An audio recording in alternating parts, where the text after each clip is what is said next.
My name is Majid Ali and I am an ICAP qualified chartered accountant. इस video का मकसद, चूँकि year and close होने वाला है 30 जून 2025, तो इसका मकसद जो ऑडिट्स के प्रोफेशन से रिलेटेड स्टूडेंट्स हैं या जिन्होंने ऑडिट कंडक्ट करवाना है, ठीक है, उनके जो सबसे पहला स्टेप होता है फाइनेंशियल ईयर क्लोज़ होने से पहले, मतलब अकाउंट्स वगैरह के क्लोजर से भी पहले, वो एनुअल स्टॉक टेक है जो कि 30 जून 2025 को कंडक्ट करना है। ठीक है, वो अब उसमें एक दो दिन का फ़र्क भी हो जाता है, कोई 1 जुलाई को या 2 जुलाई को भी कंडक्ट करवा रहे होते हैं। तो इस वीडियो का मकसद जो ऑडिट के लिए प्रोफेशन से रिलेटेड स्टूडेंट्स हैं, ख़ास तौर पे जो ट्रेनी स्टूडेंट्स हैं, उनको इक्विप करना कि वो किस तरह से मॉडर्न तरीक़ों से जो है स्टॉक टेक कर सकते हैं, या जो ऑडिट कोऑर्डिनेटर हैं उनको बताना कि वो कैसे एक इफ़ेक्टिव वे में एनुअल स्टॉक टेक करवा सकते हैं, जो कि प्रॉपर आइज़ाज़ की भी कंप्लायंस हो रही हो, इंटरनेशनल स्टैंडर्ड्स ऑन ऑडिटिंग की भी, और इसी तरह जो क्लाइंट और ऑडिटर का एक रिलेशन है वो भी एक अच्छे तरीके से फुलफ़िल हो, मेंटेन रहे। ठीक है, तो इसमें जो गाइडेंस से है वो है कैश काउंट और स्टॉक टेक हो रहा होता है मोस्टली 30 जून 2025, मतलब किसी भी ईयर एंड के क्लोजर पे। ठीक है, इसका मकसद बेसिकली ये होता है कि क्योंकि अकाउंट्स क्लोज़ हो जाते हैं, खाते क्लोज़ हो जाते हैं, तो जो ये फ़िज़िकल आइटम्स हैं जैसे कि स्टॉक वगैरह हो गया, क्योंकि इसमें मूवमेंट हो रही होती है पूरे पीरियड में, ठीक है, ओवर द डेज़, और इस जो कैश है इसमें मूवमेंट हो रही है, तो इसमें किसी एक ख़ास पॉइंट ऑफ टाइम पे चेक लगाया जाए, पता चलाया जाए कि क्लोजिंग वैल्यू कितनी है। ठीक है, क्लोजिंग क्वांटिटी कितनी है स्टॉक की और कैश की वैल्यू कितनी है, ताकि ईयर एंड पे जाके जब अकाउंट्स मुकम्मल क्लोज हो जाए, ऑडिट जब क्लोज हो रहा हो, ठीक है, जब फाइनेंशियल स्टेटमेंट क्लोज हो रहे हैं, अप्रूव हो रहे हैं, तो एक वैल्यू वही डिटरमाइन की जा सके। क्योंकि देखें, ईयर एंड क्लोज होने में और फाइनेंशियल स्टेटमेंट क्लोज होने में गैप होता है ऑलमोस्ट। जो लिस्टेड कंपनी के लिए 120 डेज़ जो है वो कह रहे होते हैं कि आपने इनमें फाइनलाइज करनी है अकाउंट्स को। ठीक है, तो अब अगर हम चलो 120 डेज़ पर ना भी जाएं, जैसे कि कोई भी कंपनी जिसका ईयर एंड 30 जून है, ठीक है, और वो अपने अकाउंट्स मोस्टली सितंबर अक्टूबर में क्लोज कर रहे होते हैं, तो इसमें जो 2-3 महीनों का जो गैप है, इसमें वैल्यू चेंज हो रही होती है स्टॉक की। ठीक है, तो हमने 30 जून पे खड़े होकर उनकी क्वांटिटी और वैल्यू डिटरमाइन करनी होती है, ताकि वही हम फाइनेंशियल स्टेटमेंट्स में जब अकाउंट्स क्लोज हो रहे हैं तब वो रिपोर्ट कर सकें। ठीक है, तो इसमें कुछ गाइडेंस हैं, जैसे कि सबसे पहले ओवरव्यू है इन स्लाइड्स का, कि this guides walk through applicable international standard on auditing, कि कौन कौन से स्टैंडर्ड इस पर एप्लीकेबल हैं। Step by step audit procedure मैं आपको बताऊंगा स्टॉक टेक और कैश काउंट के हवाले से। ठीक है, फील्ड गाइडेंस देंगे हम आपको। उसके बाद कट ऑफ डॉक्यूमेंट्स होते हैं। कट ऑफ डॉक्यूमेंट्स आप फेमिलियर हैं इन चीज़ों से, कि जो कि ये बताते हैं कि जो कट ऑफ लगाना है, ताकि इस पीरियड से आगे की सेल आप पिछले पीरियड में रिकॉर्ड ना करें। ठीक है, या परचेजेस जो हैं उस पर भी एक कट ऑफ लगाया, ताकि आपकी जो कॉस्ट ऑफ सेल है, परचेजेस हैं, वो फाइनलाइज हों। आप मतलब जुलाई की परचेजेस जून में ना लेके आएँ। ठीक है, मतलब ये जो एक हमारा कॉन्सेप्ट होता है कट ऑफ का, कि ये रेंट पे टैग लगाना कि 1 जुलाई से लेके 30 जून तक जो एक्टिविटी हुई है वही रिपोर्ट करें, क्योंकि प्रॉफिट एंड लॉस अकाउंट में ये चीज़ें बड़ी इंपॉर्टेंट होती हैं, जिसमें हमने जो चीज़ों को है वो परफॉर्मेंस बेस्ड रखना होता है। ठीक है, तो अगर कोई जुलाई की सेल इनवॉइस हमने अगर जून में रिकॉर्ड कर दी, तो ये मिस मैच आ जाएगा, अकाउंटिंग मिस मैच। उसको ख़त्म करने के लिए हम कट ऑफ के डॉक्यूमेंट्स पे भी लगा रहे होते हैं। ठीक है, वो डॉक्यूमेंट्स हम आपको बताएंगे कौन कौन से डॉक्यूमेंट्स होते हैं। ठीक है, अब ये ना चीज़ें मोस्टली इंडस्ट्री के हवाले से डिफरेंट हो सकती हैं। ठीक है, डिफरेंट मैन्युफैक्चरिंग है तो उसमें और जो चीज़ें होंगी। ठीक है, अब सर्विस ऑर्गेनाइजेशन में स्टॉक का कॉन्सेप्ट नहीं होता। ठीक है, उसमें कैश काउंट मोस्टली एप्लीकेबल होता है, या कोई इन्वेस्टमेंट्स होती हैं वो देख रहे होते हैं। ठीक है, तो ये बस आपने थोड़ा सा ब्रॉडर ओवरव्यू लेना है इन लेक्चर से, इंशाल्लाह आपको बेनिफिट होगा। उसके बाद ये डॉक्यूमेंटेशन, जब आपने स्टॉक टेक कर लिया तो क्या क्या डॉक्यूमेंटेशन आपने अपनी फ़ाइल का पार्ट बनानी है, जो कि बेस्ट हों एज़ पर आइज़ाज़ भी, और जब आई कैप का या कोई भी रेगुलेटर आपका QCR या आपकी क्वालिटी चेक करे तो उसमें भी आपके लिए हेल्पफुल हो। तो इसमें रेलिवेंट आइज़ाज़ अगर हम फर्स्ट टॉपिक में हैं तो पहले है इसमें आप आइज़ा 300, ठीक है, वो देख रहे होते हैं, प्लानिंग से रिलेटेड है। 315 है, 320 है, मटीरियलिटी डिसाइड करते हैं, 330 है, और 240 फ्रॉड से रिलेटेड भी है। ठीक है, ये चीज़ें आप इसमें देख रहे होते हैं। उसके बाद जी है कैश काउंट में जो एजाज हैं वो एजा 500 है रिलेटेड, 505 है आप बैंक कंफर्मेशन सरप्राइज करवा रहे होते हैं, और 240 है कि कैश से रिलेटेड कोई फ्रॉड तो नहीं हो रहा, वो है।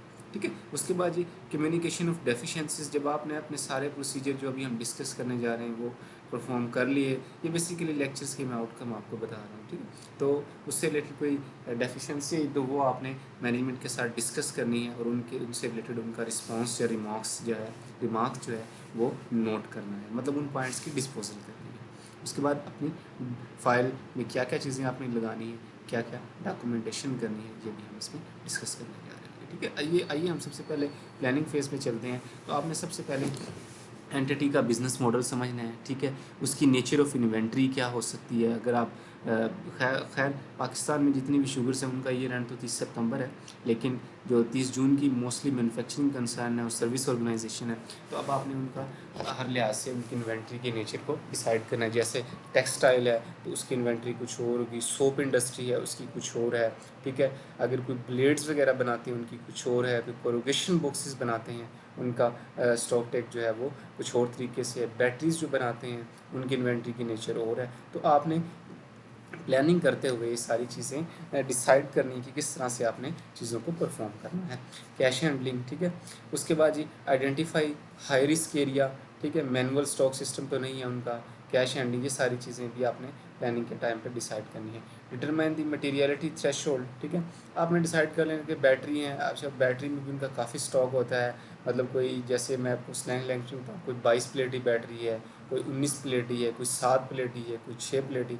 इस तरीके से आपने अपनी मटेरियलिटी भी करना है कि मैंने मोस्टली इन आइटम्स पे ज़्यादा फोकस करना है, हाई वैल्यू आइटम्स पे। ठीक है, ताकि आप एक प्रॉपर ऑडिट अप्रोच को डिफ़ाइन कर सकें कि मैंने कंट्रोल टेस्टिंग पे ज़्यादा फोकस रखना है या सब्सटेंटिव फोकस करना है। ठीक है, उसके बाद जी एनुअल स्टॉक टेक पे अगर हम बात करें तो इन्वेंट्री से रिलेटेड आइजा 501 इन्वेंट्री काउंट, उसमें आपने क्या करना है, प्री काउंट प्रिपरेशन। ठीक है, मतलब काउंट से पहले coordinate with the client, cut off. एक अक्सर होता है कि फर्म्स में ईमेल सरप्राइज करवा देते हैं सारे क्लाइंट्स को कि ये रन होने वाला है, ठीक है, आप अपनी प्लानिंग कर लें, हमने आना है स्टॉक टेक के लिए। ठीक है, तो ये प्लानिंग, ये प्री काउंट प्रिपरेशन आप इस तरह से कर सकते हैं। ठीक है, कट ऑफ की उनके साथ टाइमिंग डिसाइड कर लें कि आप 30 जून को पहुंच रहे हैं या 1 जुलाई को। ठीक है, अब इसका जो बीच का जो फ़र्क होगा उससे रिलेटेड आप रिकन्सिलेशन उनसे ले लें। ठीक है, क्योंकि अगर देखें आप अगर 1 जुलाई को जाते हैं, लेट्स सपोज 30 जून को वर्किंग डे नहीं है, तो मोस्टली क्लाइंट बंद होते हैं। खैर कुछ ओपन भी करवा लेते हैं स्पेसिफिक रिक्वेस्ट पे। ठीक है, तो आपने इन सब चीज़ों को मद्देनज़र रखते हुए अपनी जो है ना कट ऑफ की टाइमिंग भी डिसाइड करनी है। ठीक है, अक्सर क्लाइंट्स पे सेल हो रही होती है रेगुलर। ठीक है, मोस्टली जो फास्ट मूविंग कंज्यूमर गुड्स वाले क्लाइंट है, ठीक है, उनमें प्रोडक्शन भी हो रही होती है, तो आपने एक पॉइंट ऑफ टाइम पे वो रोकना है ताकि आप क्लोजिंग क्वांटिटी रुकवाना है, क्वांटिटी को डिसाइड कर सकें, वर्क इन प्रोसेस को डिसाइड कर सकें। ठीक है, क्वांटिटी को, तो ये सारी चीज़ें आपने उस हवाले से देखनी है। ठीक है, freezing stock take movements during the count, staff responsibility. ठीक है, आप स्टाफ के साथ उनके साथ डिसाइड कर लें कि कौन कौन लोग होंगे हमें स्टॉक टेक में हेल्प करवा रहे होंगे। ठीक है, request pre numbered stock sheets, उन्हें पहले कह दें कि आपने प्रिंट लेके रखना है। ठीक है, मैप ऑफ स्टॉक लोकेशन, उनसे डिफरेंट अगर स्टॉक लोकेशन का मैप मंगवा लें।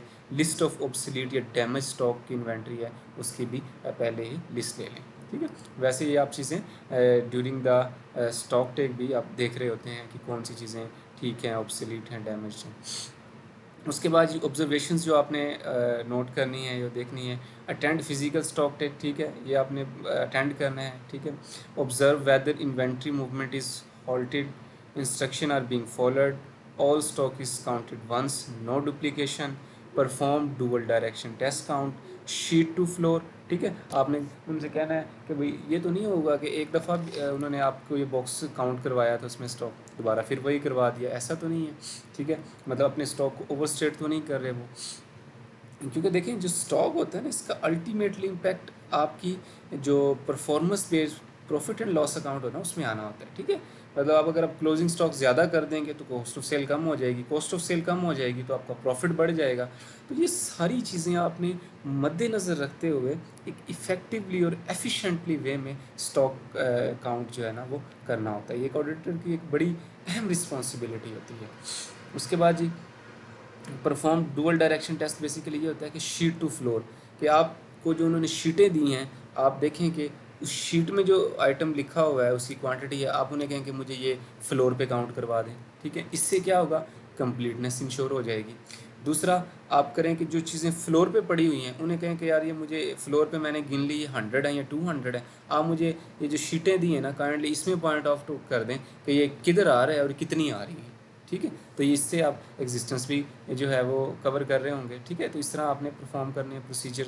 उसके बाद जी रिकन्सिलिएशन है, कंपेयर फिजिकल काउंट, जो आपने फिजिकल काउंट उसके साथ इन्वेंट्री रिकॉर्ड या जर्नल लेजर के साथ कंफर्म करें, उनको कंपेयर करें, और अगर कोई वेरिएंस है वो डॉक्यूमेंट करें।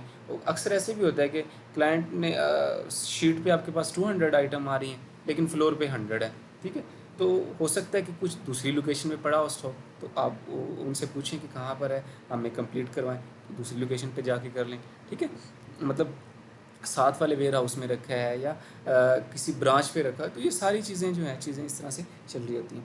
उसके बाद जी trace explanation for any significant difference, अगर आपको कोई सिग्निफिकेंट डिफरेंस नज़र आता है तो अगर उनके पास उनके वैलिड लॉजिकल रीज़न है, ठीक है, आपको दूसरे मेथड से कंफर्म करवा दें तो वेल एंड गुड, वरना आप इसको जो है रिपोर्ट करें, अपना ऑब्जर्वेशन का पार्ट बनाएं। उसके बाद जी कट ऑफ डॉक्यूमेंट्स हैं for stock take to verify inventory cut off request and instruct, ठीक है। अभी कट ऑफ डॉक्यूमेंट्स बड़े इंपॉर्टेंट है, वो क्या है, गुड रिसीव्ड नोट GRNs, ठीक है, कि एक आइटम इन्वेंट्री का आपके पास आ गया 30 जून पे या उससे पहले, ठीक है, तो वो आपकी ईयर एंड में रिकॉर्ड हो गया, ठीक है। उससे क्या होता है कि evidence of inventory inbound are pre year end, ठीक है। सारी इन्वेंट्री जो आपके पास आई पड़ी वो ईयर एंड से पहले की, ये नहीं है कि कोई जुलाई में कोई आया है वो अभी आप रिकॉर्ड करके कह रहे हैं कि देखिए ये भी 30 जून के स्टॉक का पार्ट है। तो इस तरह आपने डॉक्यूमेंट्स के साथ भी चीज़ों को फिजिकल जो चीज़ें उनको रिकनसाइल कर लेना है। उसके बाद ये गुड डिस्पैच नोट, जो सेल आपने की उनसे रिलेटेड GDN जो बने वो डिस्पैच कर दी, ठीक है, वो अपनी सेल इनवाइसेस के साथ देख लें कि एक सेल इनवाइस आपको दी उस पर लिखा हुआ है कि ये 10 आइटम हमने सेल किए हैं 30 जून पे, लेट्स सपोज, ठीक है, आखिरी जो सेल हुई है उनकी वो 30 जून की है। मोस्टली ऐसे होता है कि हम तीन डॉक्यूमेंट्स ले रहे होते हैं कि 3 हमें GRN दे दें लास्ट, ठीक है। हो सकता है एक आपको मिले 30 जून का, एक 29 का, एक 28 का, ठीक है, वो जो भी हो, आप 3 परचेज इनवाइस ले लें, 3 GDN ले लें, ठीक है। अब GDNs की हम बात कर रहे थे, उसमें ये कि आपको 3 उन्होंने GDN दिए कि ये हमारी लास्ट जो है ना वो मूवमेंट हुई है गुड्स की, ठीक है। तो आप इनवाइस पे भी देख लें वो मैच कर रहे हैं। लेट्स सपोज आपको GDN उन्होंने दिए 50 का कि ये 50 जो है ना कार्टन जो हैं टेक्सटाइल से रिलेटेड प्रोडक्ट के वो हमने आउट किए हैं, ठीक है। तो आप इनवाइस देखें कि आखिरी इनवाइस जो है उस पर 50 ही आ रहे हैं, ठीक है। तो इस तरह से भी आप इसको कर सकते हैं मैच। उसके बाद ये सेल इनवाइसेस लें, बिल्कुल ठीक है। परचेज़ इनवाइस लें कि परचेज़ आप पिछले पीरियड की अगले पीरियड में रिकॉर्ड ना कर लें या अगले की इसमें रिकॉर्ड ना कर लें, उस पर चेक लगाएं, ठीक है। ये स्टॉक मूवमेंट लगाएं, ये जो कट ऑफ डॉक्यूमेंट है स्टॉक टेक के मैं बता रहा हूँ। अभी कैश काउंट के भी कट ऑफ डॉक्यूमेंट्स होते हैं, वो अलग हैं, वो मैं आपको उस अगली जो शीट जब हम कैश काउंट डिस्कस करेंगे तब डिस्कस करेंगे, ठीक है। गेट पासिस आप लें, डिलीवरी चलान ले लें, ठीक है। स्टोर्स वगैरह, स्टोर्स पे की शीटें हैं उनकी भी आपने सेम स्टॉक काउंट की तरह ही चीज़ों को करना है, ठीक है। उससे रिलेटेड भी आप इशू नोट लें उनसे, ठीक है, GRN ले, IGP ले, इनवर्ट गेट पास जिसे कहते हैं आप, तो ये सारी चीज़ें आपने देखनी होती हैं, ठीक है। उसके बाद जी कैश काउंट प्रैक्टिकल गाइडेंस क्या है जी, preparation, identify all cash locations, ठीक है। कैश बड़ी इंपॉर्टेंट चीज़ है, ब्लड ऑफ द ऑर्गेनाइजेशन होता है, तो ये चीज़ें आपने बड़ी इफ़ेक्टिवली और एफिशिएंटली मैनेज करनी है, ठीक है। मतलब बड़े एक जो ऑडिटर का एक पॉइंट ऑफ व्यू होता है उस हवाले से इन चीज़ों को देखना होता है, ठीक है। मतलब जिसे कि प्रोफेशनल स्केप्टिसिज्म कहते हैं, उस हवाले से। Identify all cash locations, head office, branches, tills, ठीक है। हो सकता है ना कि हेड ऑफिस में काउंट करने के ब्रांचेस पे अलग कैश पड़ा हो, ठीक है। टेल्स होते हैं जो पैटी कैश होता है उसमें अलग से हो, तो ये सारी चीज़ें आपने देखना है। रिस्पॉन्सिबल कस्टोडियन है, उसका नंबर वगैरह आपने ले लेना है, तो ये प्रिपरेशन आपने इस तरह से करनी है, ठीक है। Instruct client to stop all cash transaction during the count, ठीक है। मतलब ड्यूरिंग द काउंट आप कर रहे हैं और साथ साथ वो पैसे दिए जा रहे हैं आ रहे हैं, इस तरह नहीं है, आपने एक दफ़ा स्टॉप कर देना है, ठीक है। Reconcile petty cash voucher and balances, ठीक है। अगर आपको मतलब कोई मूवमेंट, लेट्स सपोज आप 1 जुलाई को गए हैं, ठीक है, और आपने 30 जून के बैलेंस पे पहुंचना है, तो 1 जुलाई और 30 जून में जो एक दिन का फ़र्क है उससे रिलेटेड आप मूवमेंट देख लें, तो आप 30 जून के बैलेंस पर पहुंच सकते हैं, ठीक है। मतलब देखें ऑडिट में ना कोई हार्ड एंड फास्ट रूल नहीं है कि आपने इस डेट पे तो इसी डेट पे ही करना है, नहीं।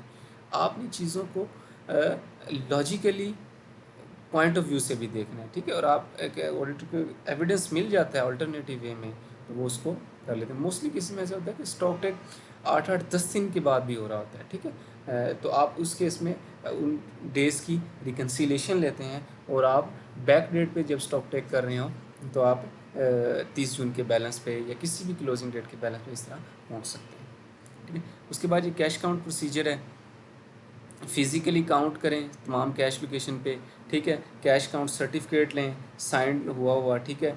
उसके बाद डिनोमिनेशन ब्रेक डाउन लें, मतलब ये 1000 रुपये के नोट 10 हैं, ठीक है, 5000 के इतने हैं, 500 के इतने हैं, इस तरीके से सिक्के इतने हैं, कॉइन्स इतने, अपने इस तरीके से ब्रेक डाउन लेना है, ठीक है। रिव्यू करें पैटी कैश वाउचर्स को कि आप प्रॉपरली अथोराइज हुए हैं, ठीक है। उनका पर्पस जो है मतलब कोई बिज़नेस पेमेंट्स ही हैं, ठीक है।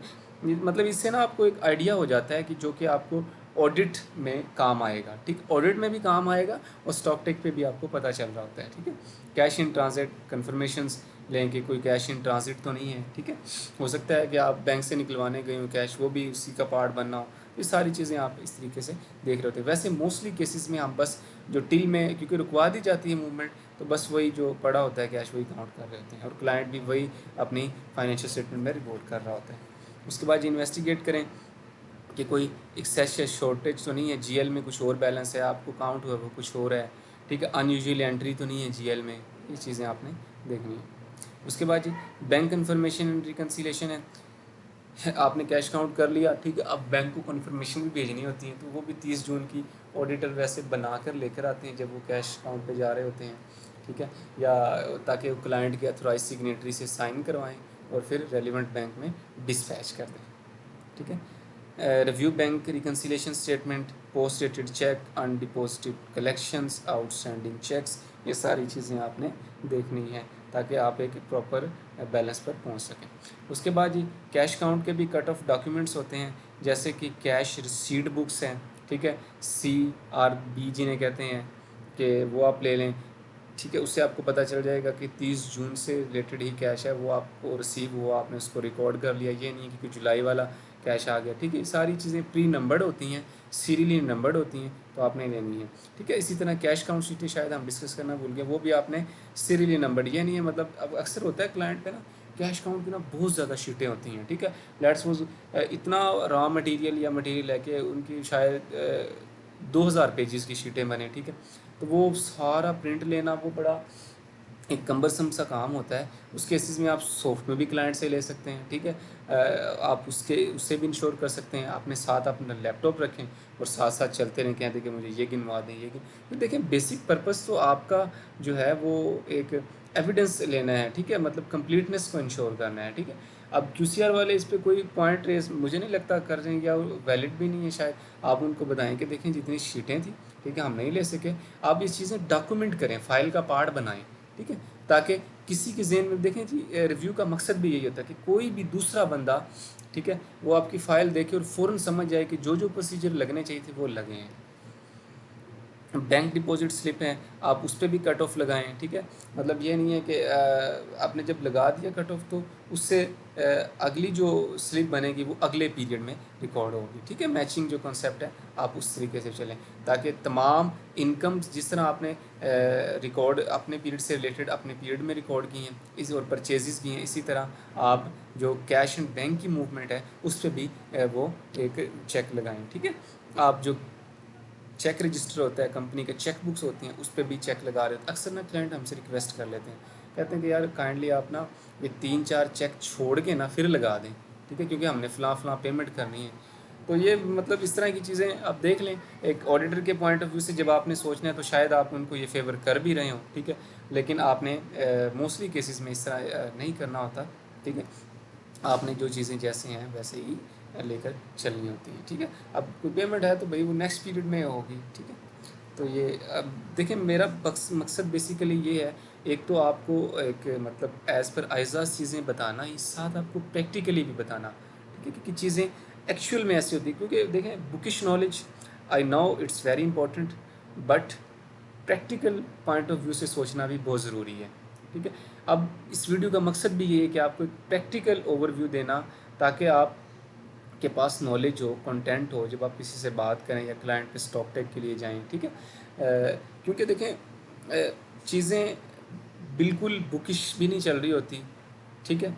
तो हमें चीज़ों का टू एंड फ्रो जो मूवमेंट होती है उसका भी पता होना चाहिए, ठीक है। उसके बाद ये बैंक स्टेटमेंट फुल मंथ की आप लें, ठीक है। अब मोस्टली केसेस में ना बैंक क्लाइंट हमें नहीं भी दे रहे होते ये चीज़ें, क्योंकि देखें अभी तो अब फर्स्ट करो 30 जून को गए हैं आप, या 1 जुलाई को गए हैं, ठीक है, क्लोज़ हुए हैं अभी तो बैंक्स वगैरह, फ़ौरन डाउनलोड करना भी शायद बामुश्किल हो क्लाइंट के लिए, ठीक है। उसके बाद जो है कुछ ऐसी होती हैं कि पोर्टल अवेलेबल होती हैं, फ़ौरन डाउनलोड हो जाती हैं, और कुछ ऐसे हैं कि बैंक से मंगवानी पड़ती हैं, ठीक है। तो इस केसेस में हम ना बैंक स्टेटमेंट वगैरह पे इतना ज़्यादा वो नहीं कर रहे होते, क्योंकि वो अगर आप किसी बैक डेट पे बैठ के निकालें ना, तो बैंक का सिस्टम हम यही कहते हैं कि बड़ा स्ट्रॉन्ग होता है, वो निकल आती हैं, तो आप उस टाइम भी निकाल सकते हैं, ठीक है। कैश फ्लो ऑथराइजेशन चेक करें कि प्रॉपरली अप्रूव्ड कैश जो है ना फ्रॉड भी एग्जिस्ट कर रहे हैं। उसके बाद जी देखें, अब मैंने आपको कैश काउंट के हवाले से बता दिया, ठीक है। स्टॉक इन ट्रेड का, स्टोर स्पेस का डिस्कस कर लिया। अगर कोई वर्क इन प्रोसेस है उसमें बड़ी सब्जेक्टिव सा पॉइंट ऑफ व्यू होता है कि हम उसको कैसे करें, ठीक है। मोस्टली कभी वो लिक्विड भी हो सकता है, ठीक है, या वो सेमी लिक्विड है, या वो हार्ड स्टेट में है।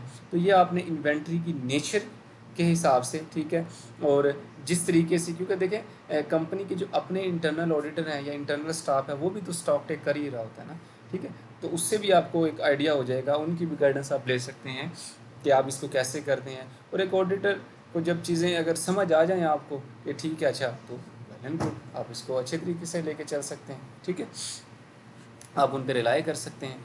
बाकी जी ये हमने कैश काउंट वाली चीज़ें भी डिस्कस कर ली और डिटेल में कर ली। अब ना कुछ कॉमन रेड फ्लैग हैं या फ्रॉड रिस्क फैक्टर्स हैं। वो क्या है जी, बैक डेटेड जीआरएन नहीं होनी चाहिए, ठीक है। आप या इन्वाइसिस ना हो, ठीक है, आपके पीरियड से रिलेटेड इन्वाइसिस हों, जीआरएन हो, ये चीज़ें आपने देखनी है। ये रेड फ्लैग हैं, अगर आपको कुछ इस तरह से दे रहे हैं तो आप उनसे प्रॉपरली उसका लॉजिक पूछें, मूवमेंट लें। आप अपने पीरियड में ही स्टॉक देखें, ये स्टॉक टेक का मकसद ही ये है, ठीक है, फिजिकल काउंट का, आपको जो एग्जिस्टेंस कंफर्म हो और साथ में आपकी जो पीरियड से रिलेटेड है एक कट ऑफ लगाएं, ठीक है।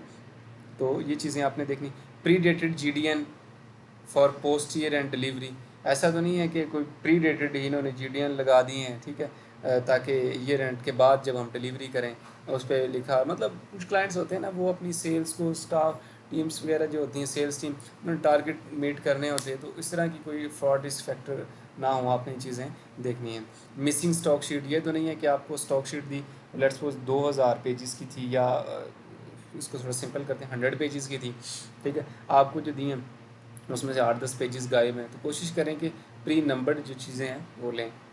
शॉर्टेज या surplus in cash not explain, आप काउंट करते हुए कोई डिफरेंस निकला है, आपको एक्सप्लेन ही नहीं कर रहे, जिसकी लॉजिक नहीं बता रहे, या उससे रिलेटेड एविडेंस नहीं दे रहे, ये सारी चीज़ें आपने रेड फ्लैग्स हैं क्लाइंट के साथ डिस्कस करनी है। मैनुअल एडजस्टमेंट तो नहीं हो रही कोई विदाउट अथोराइजेशन।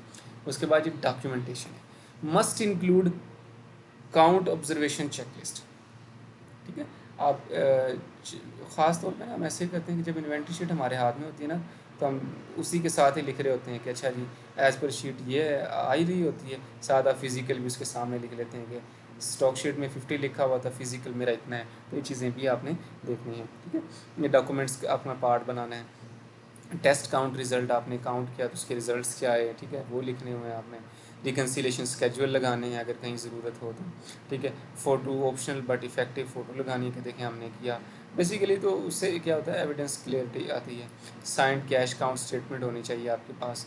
मैनेजमेंट की रिप्रेजेंटेशन लें कि उन्होंने तमाम कैश काउंट करवा दिया है, तमाम शीटें दे दी हैं, तो ये अपनी फ़ाइल का पार्ट बनाना है। Summary of finding risk and action taken, ये आपने लगाना है, ठीक है। क्लाइंट से उससे रिलेटेड उनके रिमार्क्स नोट करने हैं क्या है, ठीक है, तो चीज़ें हैं। रिपोर्टिंग एंड कम्युनिकेशन है, prepare management letter, internal control deficiencies अगर कोई हैं वो बतानी है उन्हें। स्टॉक हैंडलिंग या कंट्रोल इम्प्रूवमेंट अगर आपने कोई ऑब्ज़र्व की इससे रिलेटेड कोई ऑब्जर्वेशंस, तो वो उन्हें बतानी है, ठीक है।